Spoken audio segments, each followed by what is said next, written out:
Some people fall in love, and it saves them.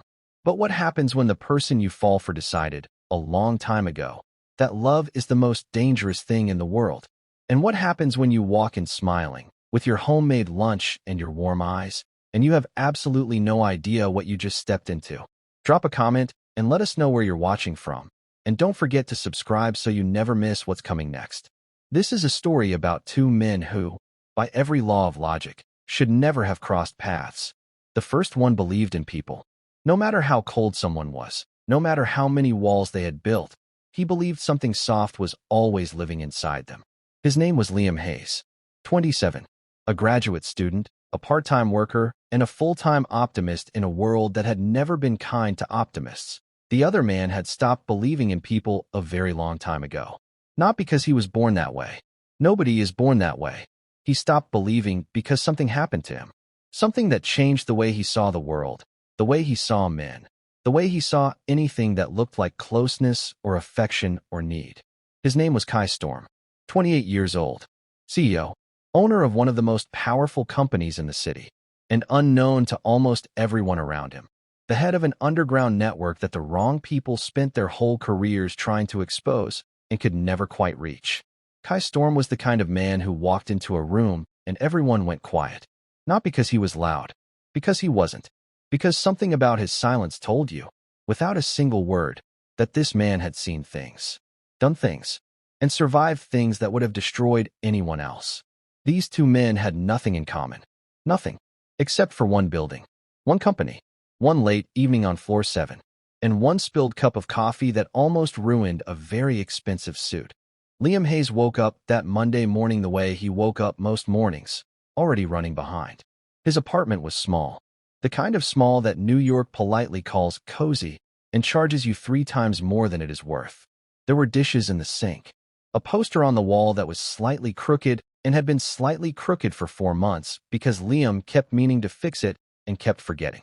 There was a half-eaten bowl of cereal on the table from the night before because Liam had fallen asleep studying and woken up at 2 a.m. and gone to bed without cleaning up, which was a habit Marcus had been telling him to fix for 2 years. Marcus was Liam's best friend. Had been since freshman year of college when they ended up in the same dormitory and Marcus knocked on Liam's door to borrow a phone charger and somehow never really left.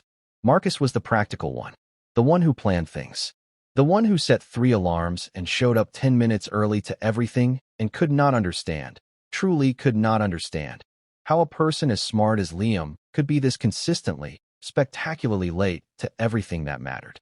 Liam found his keys under a couch cushion, burned his tongue on his coffee, talked to himself the entire way out the door. He did that, talked to himself, not because he was strange, but because his brain moved fast, and talking helped him keep up with it. He narrated his own mornings like a sports commentator calling a very disorganized game. He was on his way to the most important job interview he had had in months. Part-time, evening hours, data entry at Empire Group. It was not glamorous. It was not what he had imagined for himself.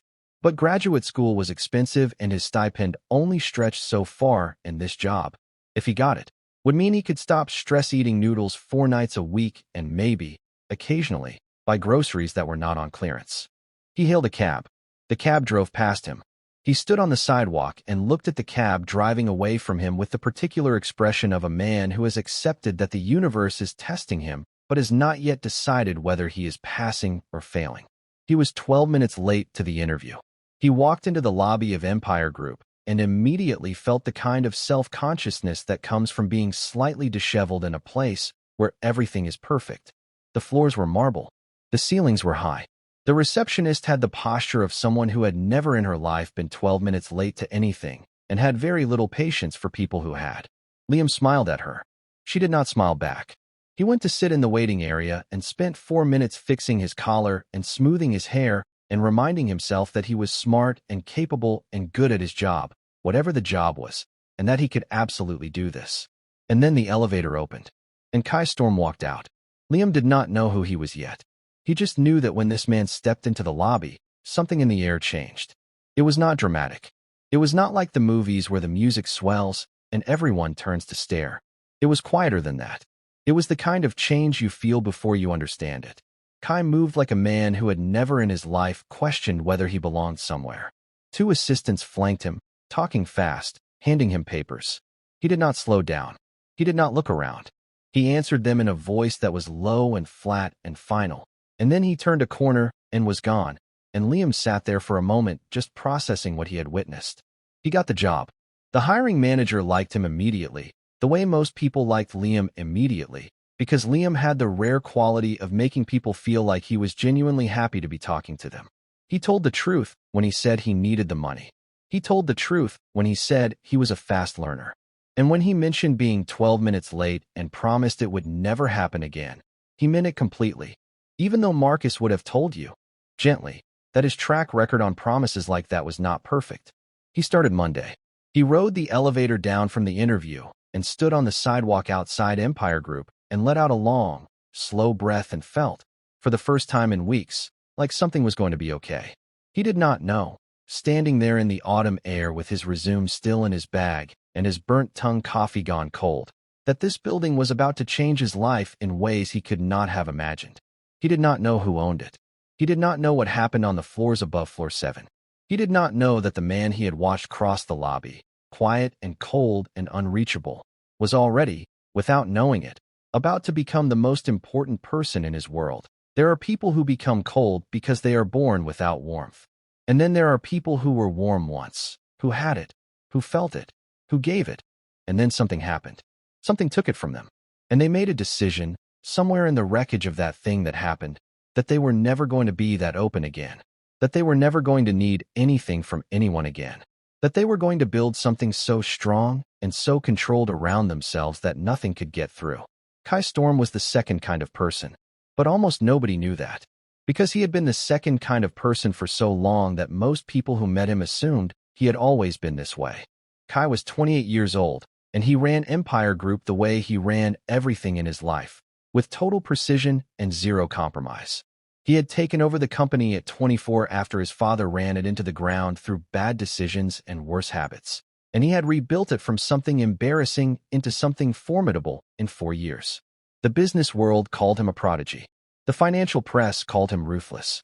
His employees called him Sir and made sure to use the correct font in their reports, because the story about the Ariel versus Calibri firing had made its way through every floor of the building with the speed of something people were slightly afraid not to remember. But Empire Group was not the only thing Kai ran.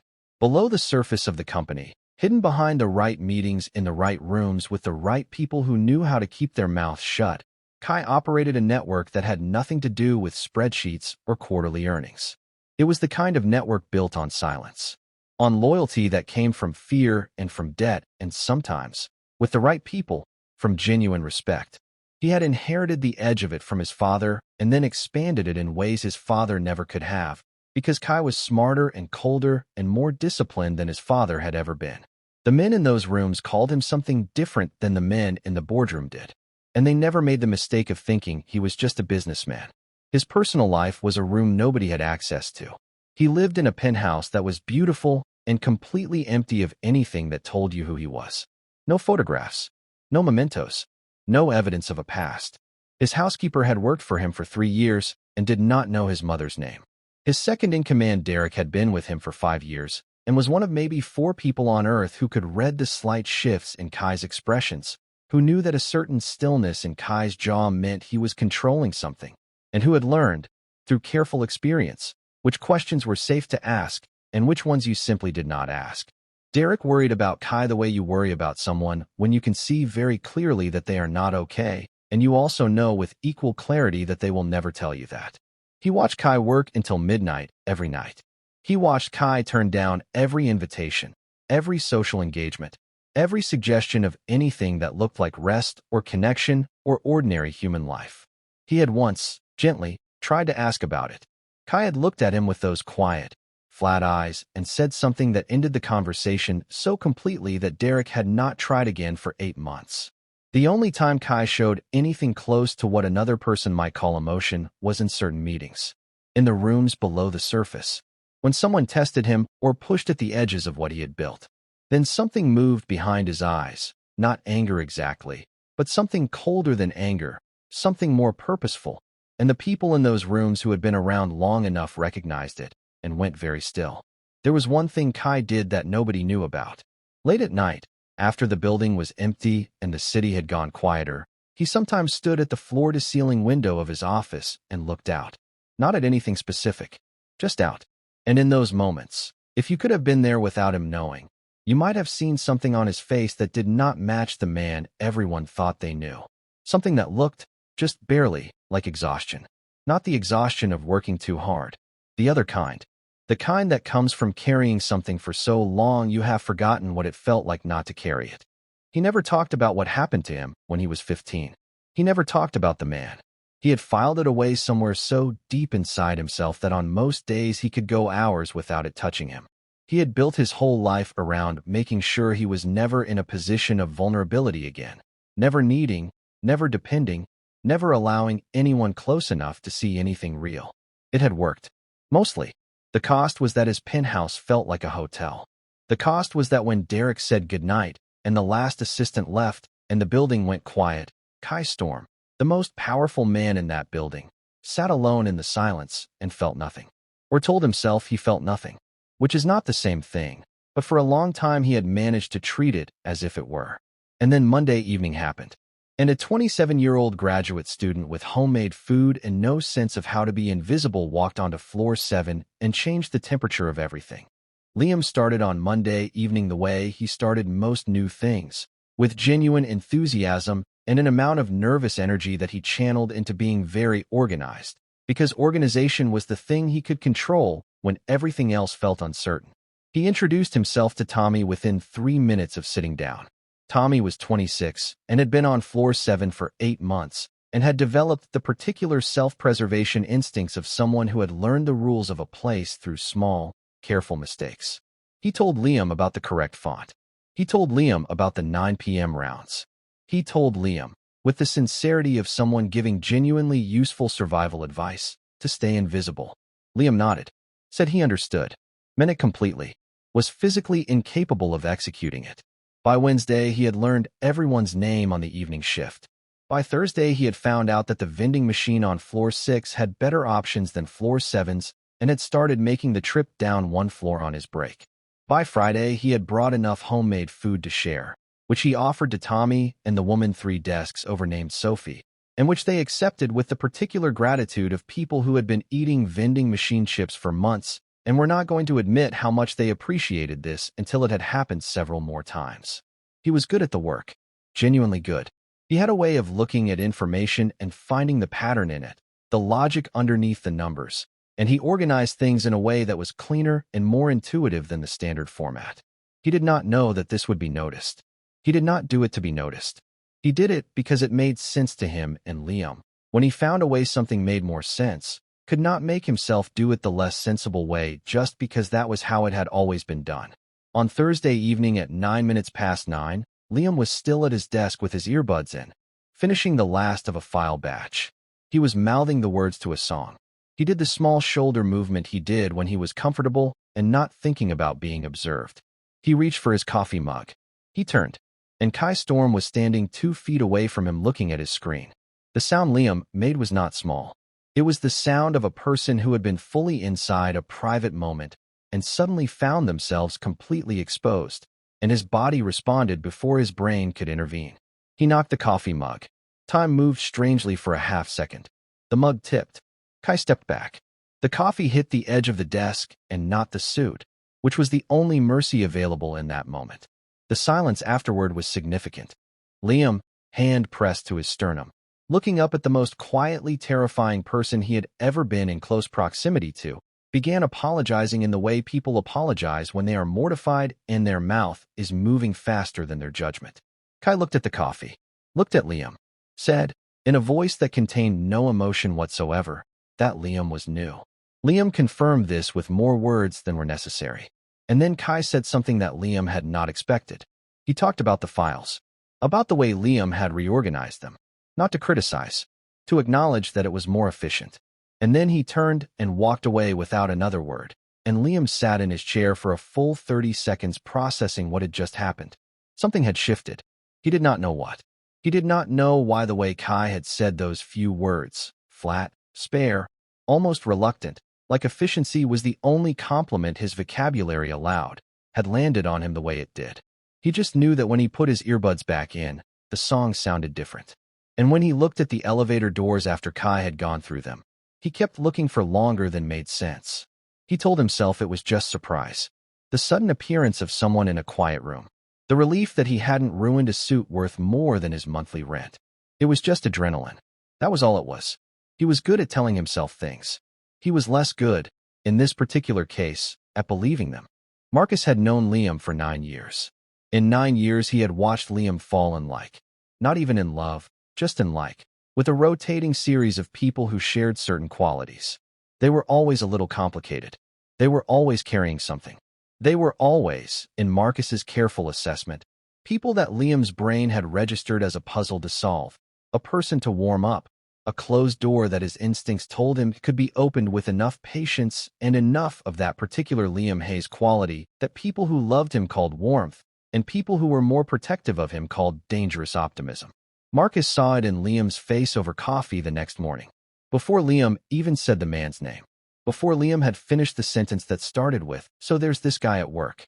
Marcus set down his cup, looked at his best friend, and felt the particular combination of affection and concern that had become a familiar feeling over 9 years of watching Liam walk toward things that Marcus's more cautious instincts would have walked around. Liam did not use the word crush. He used the word interesting. He said the man seemed lonely. He said it in the tone of someone reporting a neutral observation, the way you might mention that it looked like rain, as though the information were simply factual and had no particular relevance to his own emotional state. Marcus did not challenge him on this directly. Marcus knew better. He said, instead, to be careful. He said it the way you say something when you mean it more than the words are carrying.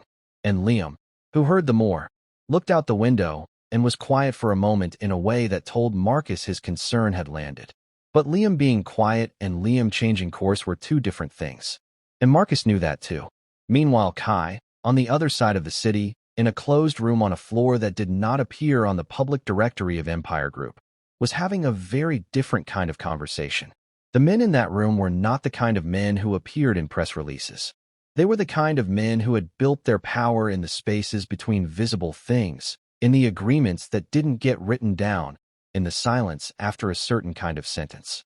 Vince, who was in his 50s and had the particular heaviness of a man who had spent decades making decisions he didn't feel good about and had made peace with that long ago, pushed a folder across the table and talked about the West Territory. Talked about perception. Talked about the question of whether Kai was losing his edge.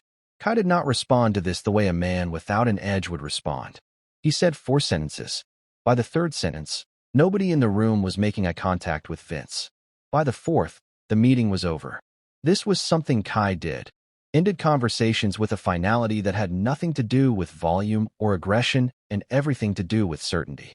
He was certain of himself in rooms like this in a way he was not certain of himself anywhere else, because these rooms had rules he understood completely. They had a logic that was dark but consistent. He had mastered them the way he had mastered everything, by going further into them than anyone expected and coming out the other side. But after Vince mentioned that someone was looking into old records, old names, after the room emptied and Kai sat alone in the particular quiet of a space where very serious things had just been said, he opened his desk drawer. He did not take the paper out. He just looked at it. The way you look at something that is evidence of a version of yourself you would do almost anything to keep locked away. The way you look at something that reminds you that underneath all of the control, underneath the suits and the silence and the power, there is a 15-year-old boy who is still sitting in a corner of a room with his eyes closed and his knees pulled to his chest, waiting for a door to open. Kai closed the drawer. He straightened his jacket. He went back to work. He was very good at going back to work. It happened gradually. The way most real things happen. Not in a moment, but in the accumulation of moments, each one small enough to dismiss on its own, adding up to something you eventually cannot dismiss. Liam noticed things about Kai the way he noticed things about people, quietly, without making a performance of it, just taking in information with the same instinct that made him good at finding patterns in data. Kai always came to floor 7 last on his rounds. Kai never acknowledged anyone unless they gave him a reason to. Kai left the building alone every night and got into a car that was already waiting, and there was nobody waiting with the car. No call to take, nobody to meet. Just the car in the city and wherever he went after. On Thursday of his second week, Liam was in the break room heating up food when Kai walked in. This time Liam did not scream, which he felt was personal growth. Kai moved to the coffee machine with the efficiency of a man who had reduced every unnecessary human interaction to its smallest possible footprint. Liam watched him for a moment, and then, because he could not stop himself, he asked the question. The one about whether Kai ever went home. Whether this building was just where he lived now. Kai's answer was 3 words. This is home. He said it without looking up, without any indication that it was a significant thing to say, the way you state a fact when you have stopped feeling the weight of it. And then he left, and Liam stood next to the microwave and felt the 3 words settle into him with a weight that had nothing to do with the words and everything to do with the way they were said. Because there is a difference between a person who loves their work so much they never leave and a person who has nowhere else to go. And something in Liam's chest understood which of those things Kai had just told him, even though Kai had not meant to tell him anything at all. He almost let it go. He almost walked out of the building that night and went home and talked himself into not thinking about it, the way he had been doing for 2 weeks. He almost did. But when he pushed through the lobby doors into the cold air and found Kai standing on the sidewalk, just standing there, no phone, no movement, looking up at the sky with an expression that was unguarded in a way Liam had never seen on his face inside the building. Something in Liam simply would not let him walk past. He said, "Hey." That was all. Just hey. The way you speak to someone you actually see. Not the CEO. Not the man everyone was afraid of. Just the person standing in the cold looking at the sky like he was trying to remember something. Kai told him his talking was unnecessary. Liam said maybe. And then he said what he actually thought, which was that maybe some people needed someone to talk at them for a while.